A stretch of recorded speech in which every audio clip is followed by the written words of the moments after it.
1995년 7월 31일 미국 사우스캐롤라이나주 로벅 동네에서 자신의 미용실을 운영하고 있었던 미용실 원장 다나 세터필드는 함께 일하는 다른 미용사들을 모두 퇴근시키고 미용실에 혼자 남아 이날 하루를 마무리하고 있었습니다.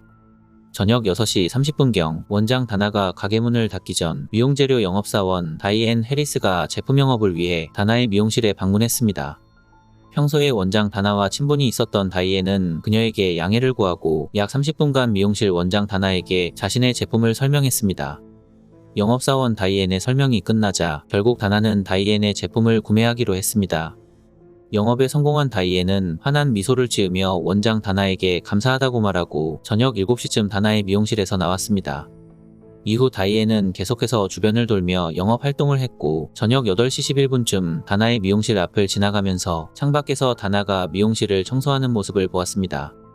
오후 8시 30분 이날 모든 영업 활동을 마친 다이앤은 평소처럼 버스를 타고 집으로 돌아가기 위해 다나의 미용실 앞에 있는 버스 정류장에 도착했고 인도에 서서 해가 지는 모습을 바라보며 버스를 기다렸습니다.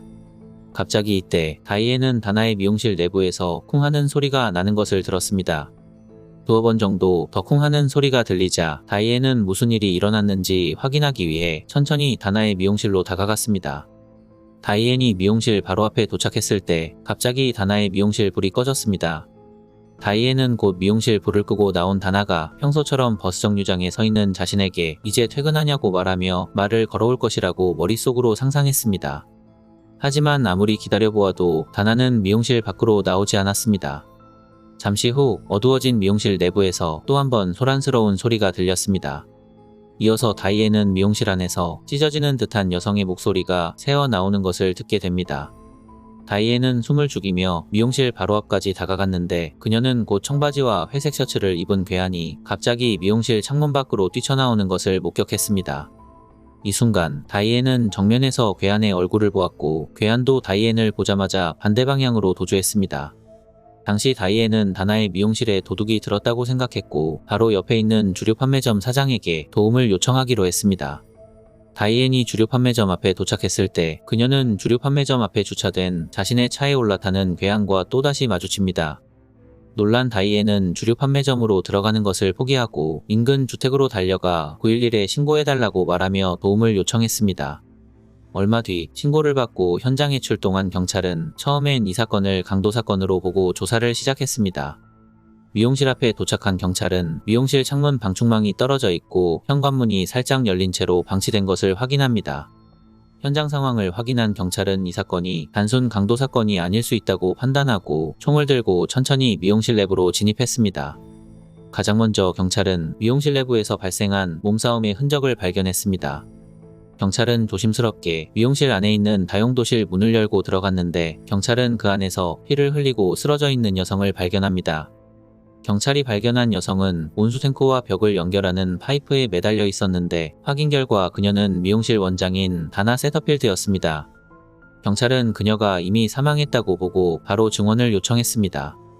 현장에 추가 인력이 도착하자마자 경찰은 즉시 다나의 시신을 연구소로 보내 부검을 의뢰합니다. 다나를 부검한 부검인은 바로 그녀의 사망 원인을 발표했습니다. 부검 결과 다나는 죽기 전 누군가에게 폭행당한 뒤 목이 졸려 사망한 것으로 드러났습니다.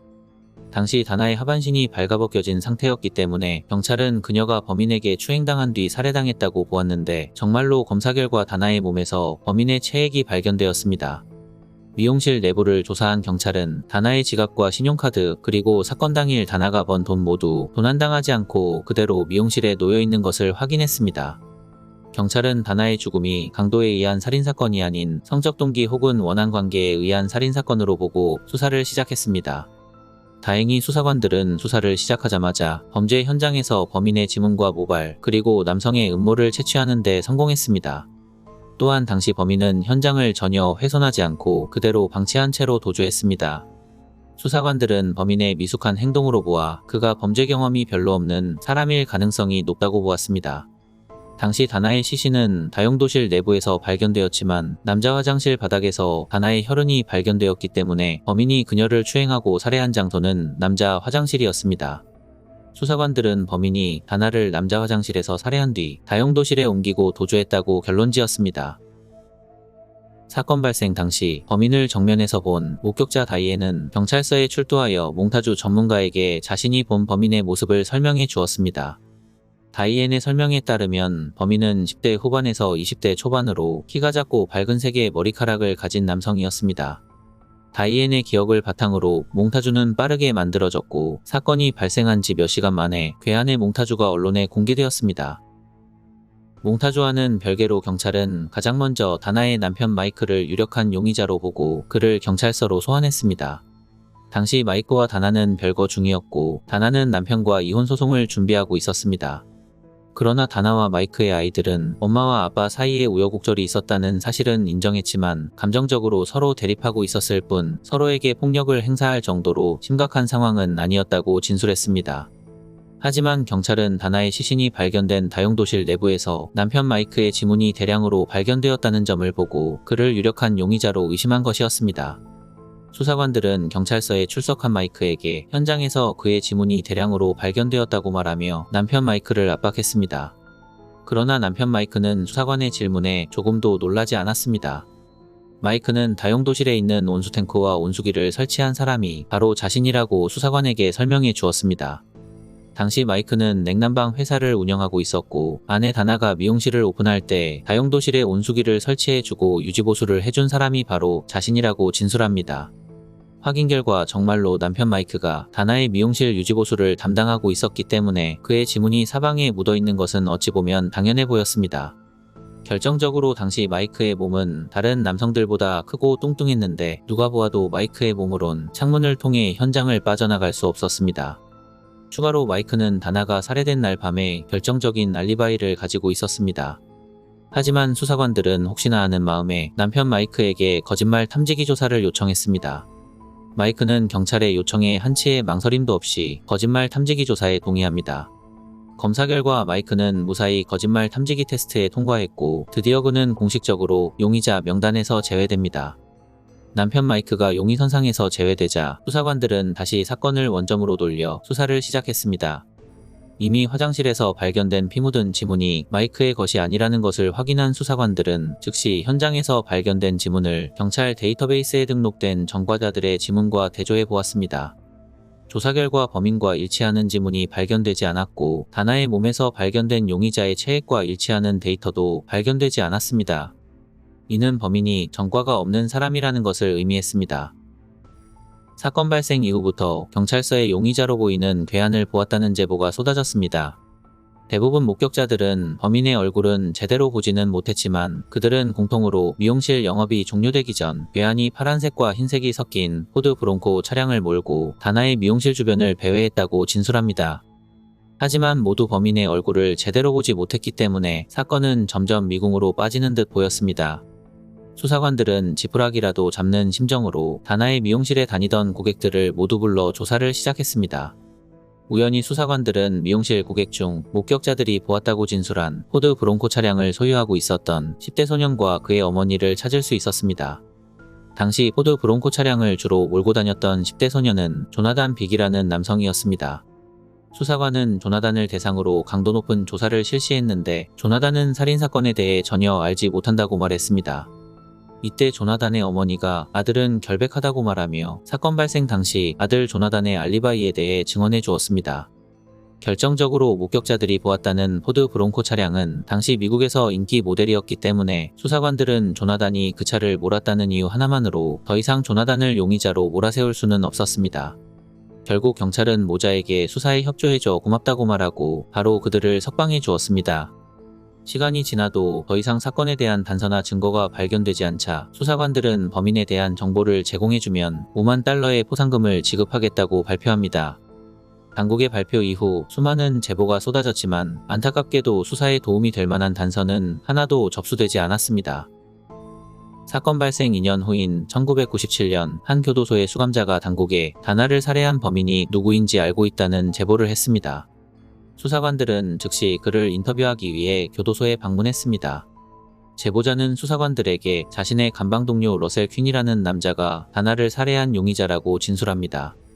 실제로 조사 결과 러셀 퀸은 평소에 스스로 자신이 다나를 살해한 범인이라고 말하고 다녔습니다. 심지어 그는 자신의 방을 그녀의 사진으로 도배했으며 매일 다나의 사진을 가지고 다닐 정도로 그녀에게 집착했습니다. 결정적으로 러셀 퀸은 다나가 살해된 이후 이웃집 여성을 살해한 혐의로 수감되었기 때문에 수사관은 그가 다나를 살해한 범인일 수도 있다고 보았습니다. 수사관은 러셀 퀸의 사진을 범인을 가장 먼저 목격한 미용실 영업사원 다이앤 해리스에게 보여주었습니다. 다이앤은 러셀의 사진을 보자마자 그가 사건 당일 자신이 목격한 남성이 맞다고 말하며 러셀 퀸이 범인이라고 소리쳤습니다. 수사관들은 러셀 퀸이 다나를 죽인 용의자라고 확신하고 그를 기소했습니다. 하지만 안타깝게도 다나를 죽인 범인이 마침내 법의 심판을 받게 될 것이라는 수사관들의 희망은 산산이 무너져 내렸습니다. 수사관들은 러셀 퀸을 재판에 넘기기 전 사건 현장에서 발견된 지문 그리고 최액의 DNA를 러셀 퀸의 DNA와 대조해 보았습니다. 그런데 놀랍게도 러셀 퀸의 DNA는 현장에서 발견된 DNA와 하나도 일치하지 않았습니다. 검사 결과를 들었음에도 여전히 러셀 퀸은 자신이 범인이라고 주장했으나 그의 DNA는 미용실 그 어디에서도 전혀 발견되지 않았습니다. 이렇게 사건은 또다시 막다른 골목에 부딪히게 되었고 영원히 미제 사건으로 남게 되었습니다. 하지만 10년 뒤 18세가 된 다나의 딸 덕분에 우연히 사건은 해결의 실마리가 보이게 되었고 드디어 수사관들은 미궁 속에 빠진 범인의 정체를 세상에 공개할 수 있었습니다. 사건의 주인공 다나 세터필드는 1967년 11월 16일 미국 사우스캐롤라이나주 스파턴버그에서 태어났습니다. 다나는 항상 친절하고 상냥한 소녀였고 그런 그녀의 성격 덕분에 항상 다나의 주변에는 많은 친구가 있었습니다. 다나는 고등학교 때 남자친구의 아이를 임신했고 고등학교를 졸업하자마자 바로 그와 결혼한 뒤 딸 애슐리를 낳았습니다. 하지만 딸 애슐리를 낳자마자 다나의 결혼 생활은 순식간에 무너졌습니다. 아무것도 준비된 것이 없는 어린 부부가 딸을 키우며 살아가기란 생각보다 쉽지 않았던 것이었습니다. 결국 다나는 남편과 이혼하였고 홀로 딸 애슐리를 키우며 힘든 생활을 하다가 지인의 소개로 마이크 세터필드라는 남성을 알게 되었습니다. 당시 마이크는 자수성가한 남성이었고 지역에서 냉난방 회사를 운영하는 성공한 사업가였습니다.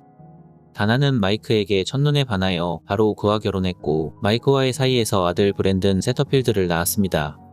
이전과는 다르게 다나는 마이크가 벌어오는 돈으로 풍족한 결혼 생활을 할 수 있었습니다.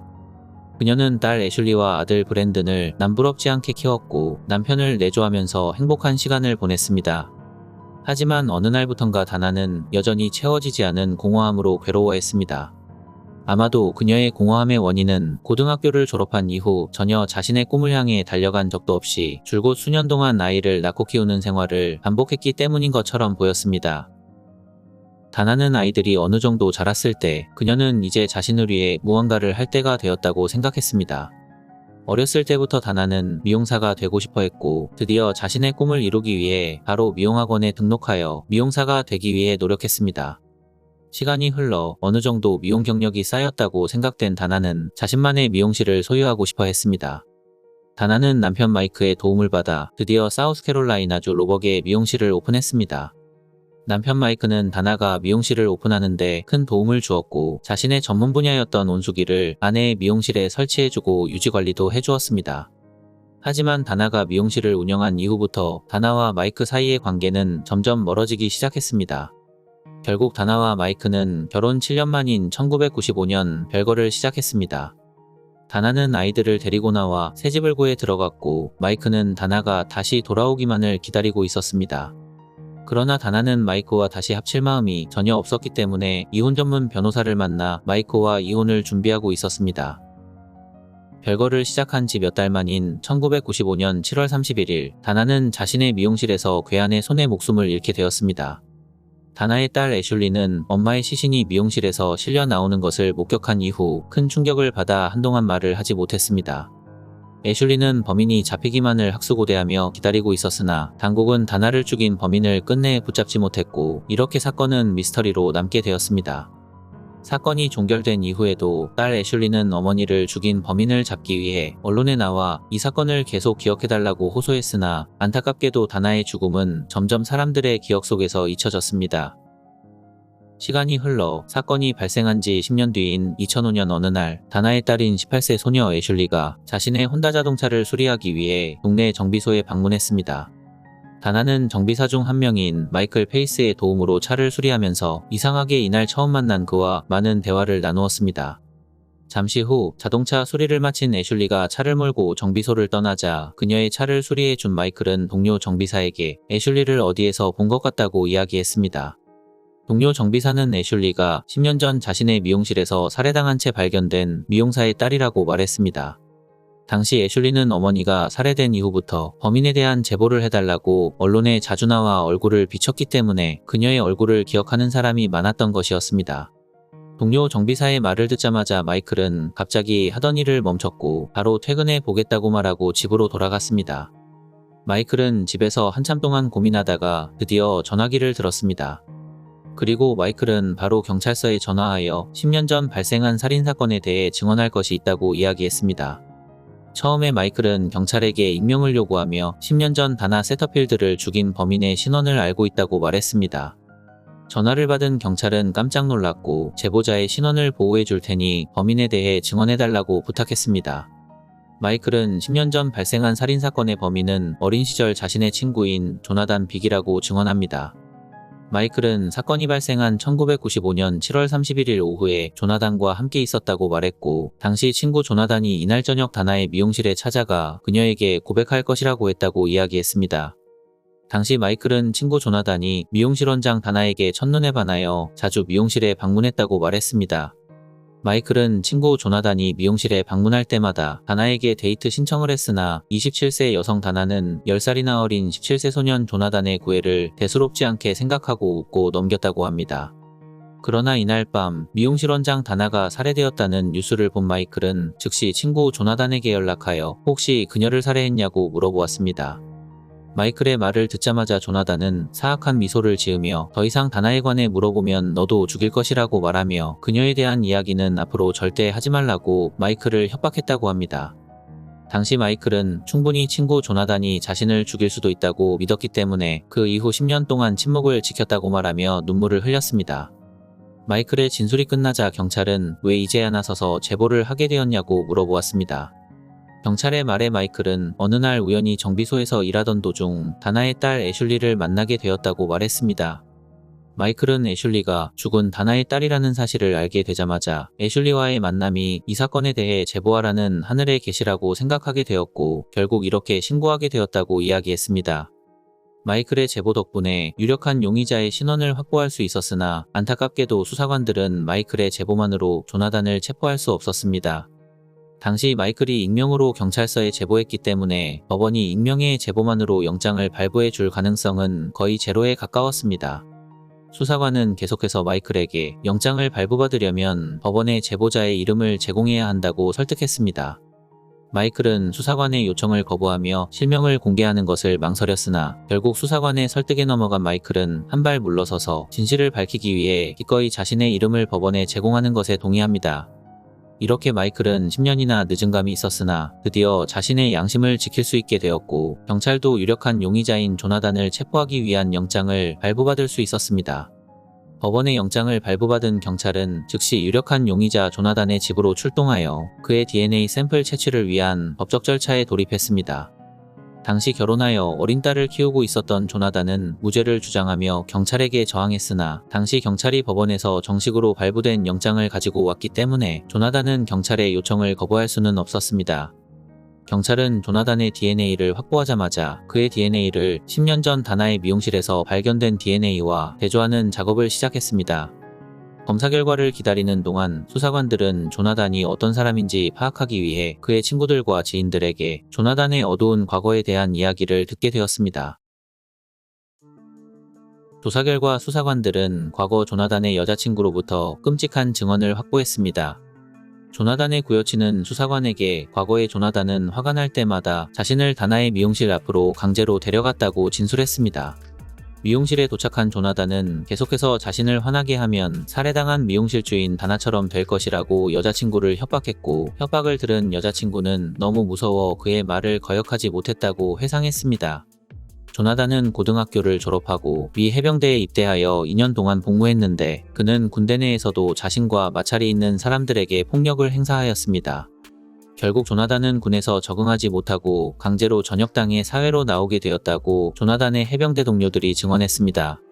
제대 후 그는 여러 직장을 전전하며 떠돌아다녔는데 그는 직장에서도 화를 참지 못하고 직원들과 자주 문제를 일으켜 매번 해고되었다고 조나단의 회사 동료들이 증언했습니다.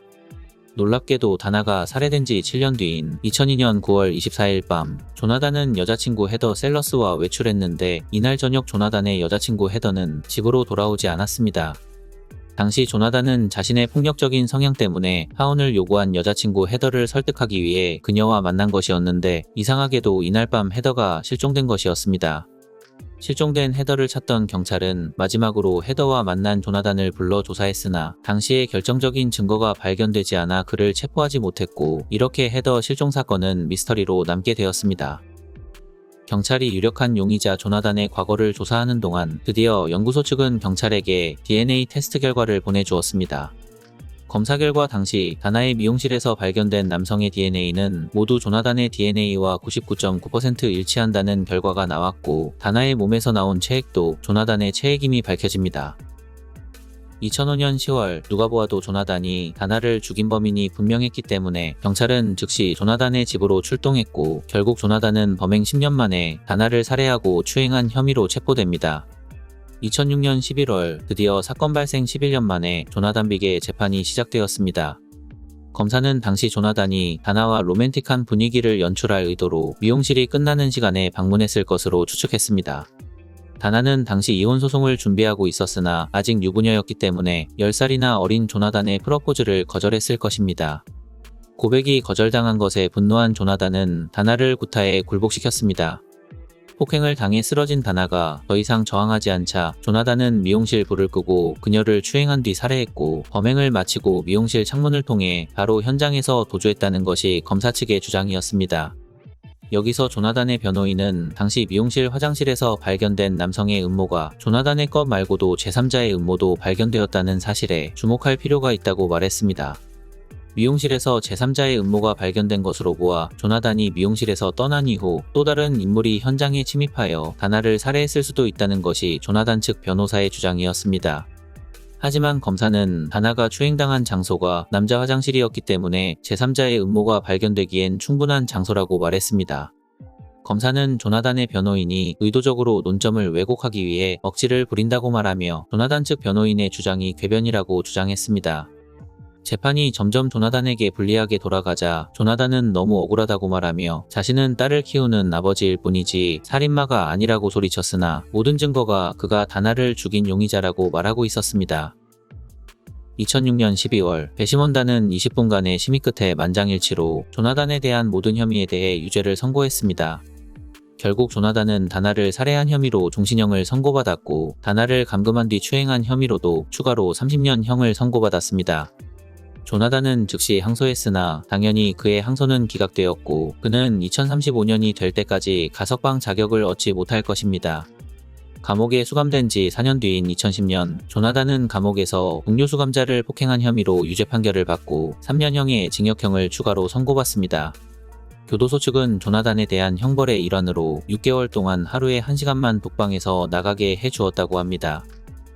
다나의 딸이자 사건을 해결하는 데 결정적인 역할을 한 애슐리는 현재 결혼하여 2명의 자녀를 낳고 행복하게 살고 있습니다.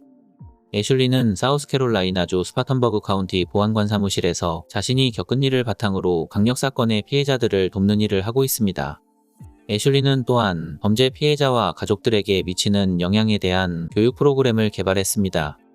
애슐리는 이 프로그램을 개발하는데 어머니 다나의 도움이 컸다고 말했고 어머니가 만약 이 모습을 보았다면 매우 자랑스러워했을 것이라고 이야기했다고 합니다.